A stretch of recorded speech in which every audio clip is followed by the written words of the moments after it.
दृश्य के अभाव के सिवा कहीं भी अप्रतिबिंबा नहीं होती है, जैसे कि दर्पण दृश्य के अभाव के सिवा कभी भी प्रतिबिंब रहित नहीं होती है। तथा च प्रलय आदि में वृत्ति नामक दृश्य के अभाव से ही उस बुद्धि वृत्ति को नहीं देखता, यह भाव है। उपसंहार करते हैं, सिद्धि मिति परिणामित्व की भांति ही बुद्धि और पुरुष के परार्थव और अपरार्थव को दिखलाते हैं। किम चेति बुद्धि संहत्यकारी होने से परार्थ है, अपने से भिन्न के भोग आदि के साधनार्थ है। संहत्यकारी की अपेक्षा से व्यापार वाले शय्या आसन और शरीर आदि की भांति पुरुष स्वार्थ है, अपने भोग आदि का साधन है। उसमें उक्त हेतुओं आदि का अभाव है। जो सहकारी सापेक्ष व्यापार वाला नहीं होता, वह परार्थ नहीं हुआ करता। जैसे पुरुष बुद्धि का ही व्यापार विषय ग्रहण आदि इंद्रिया आदि सापेक्ष है। शय्या आदि भी जो शयन आदि के लिए है, भूमि आदि की अपेक्षा रखते हैं। पुरुष का सुख आदि के प्रकाशन का व्यापार ही नहीं होता, क्योंकि वह उसका स्वरूप से नित्य है।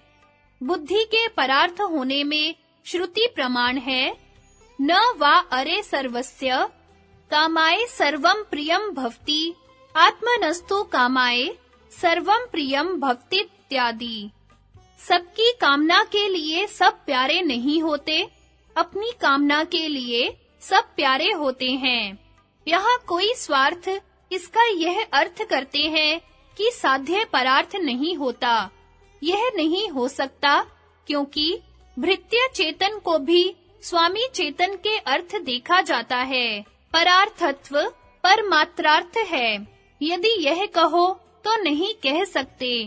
अचेतनत्व रूप अन्य वैधर्म्य को कहते हैं तथा सर्वोर्थेति सुख दुख मोह आत्मक सर्वार्थ तीन गुणों को ग्रहण करती हुई बुद्धि भी तत्कार्त्या त्रिगुणा सत्व आदि गुण त्रयमयी अनुमान से ज्ञात होती है।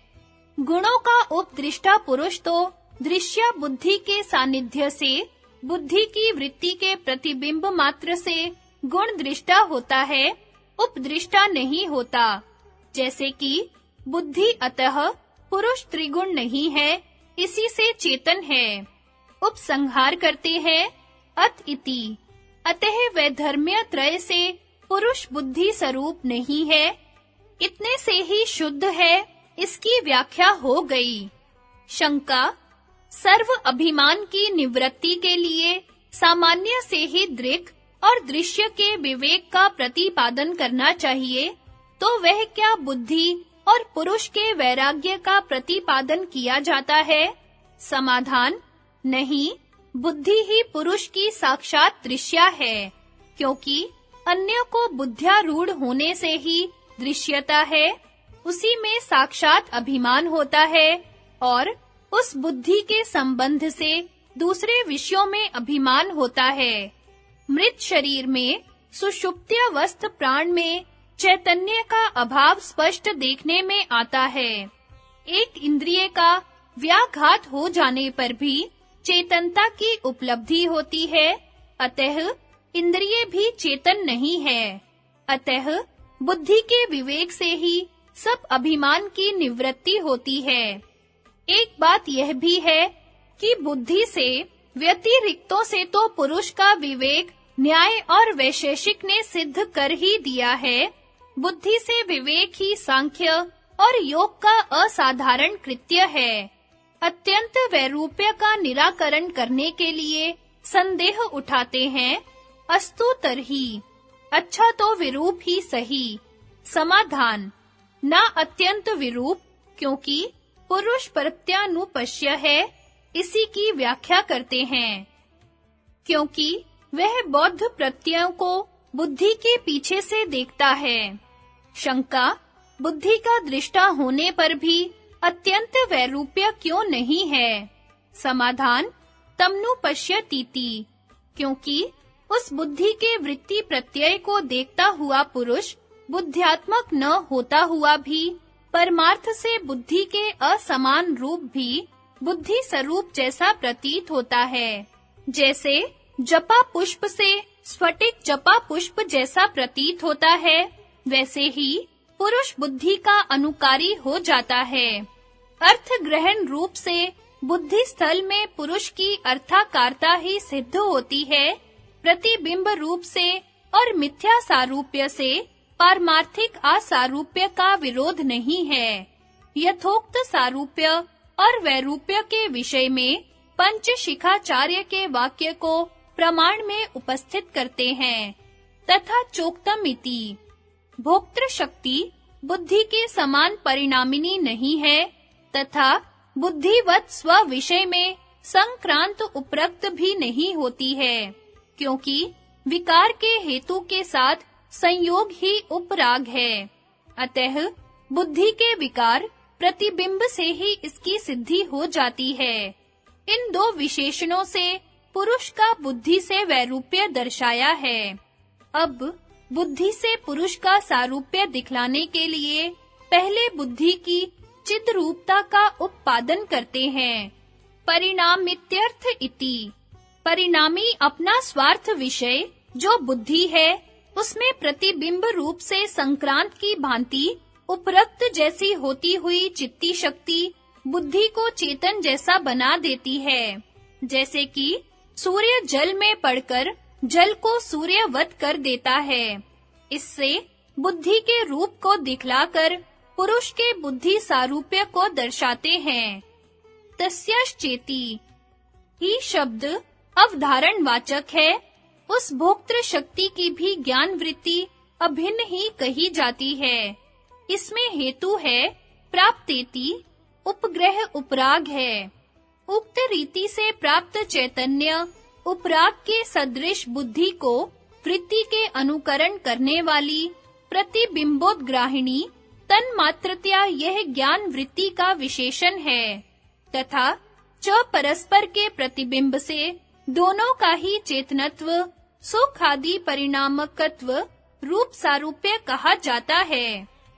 इस सूत्र ने जीव और ईश्वर को साधारणता से ही चिन्ह मात्र कहा है तथा च श्रुति और स्मृति है। चेता मात्र प्रतिपुरुष क्षेत्रज्ञ, ज्ञान ही परम ब्रह्म है, ज्ञान ही बंध के लिए है। यह सब ज्ञानात्मक है, ज्ञान से परे कुछ नहीं है। जो वैशेषिक आदि आत्मा को ज्ञान का आश्रय मानते हैं, वे श्रुति और स्मृति का विरोध होने से उपेक्षणीय है। किम च लाघव से प्रत्येक पुरुष एक व्यक्ति ज्ञान मात्र नित्य है।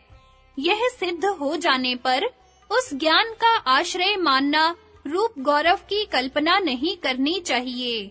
जानामि इस प्रतीति की संयोग संबंध से ही उत्पत्ति हो जाती है, जैसे कि ईंधन तेजस्वी है। यह प्रत्यय संयोग संबंध से प्रमा ज्ञान है। ऐसे ही बुद्धि में ज्ञान नामक द्रव्य के संयोग संबंध से ज्ञानवत्व प्रत्यय प्रमा ही है। अनादि मिथ्या ज्ञान की वासना नामक दोष के प्रतिबंधकता में कोई प्रमाण नहीं है। अतः अहम जानामि यह अविद्वानों का प्रत्यय अहम अंश में भ्रम है और ज्ञानवत्व अंश में प्रमा है। विद्वानों को तो जानामि यह प्रत्यय प्रसिद्ध ही है। परमेश्वर की सर्वज्ञता का व्यवहार लोक व्यवहार की दृष्टि से होता है। अधिक तो सांख्य के भाष्य आदि में कहा है।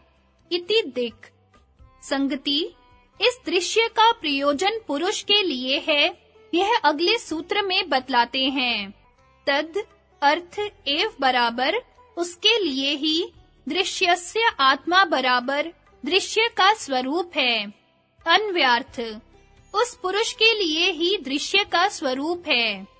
व्याख्या, ऊपर कहे हुए लक्षणानुसार दृश्य का जो स्वरूप है वह पुरुष के प्रयोजन के हेतु है, क्योंकि प्रकृति अपने किसी भी प्रयोजन की अपेक्षा न करके केवल पुरुष के भोग और अपवर्ग के लिए प्रवृत्त होती है।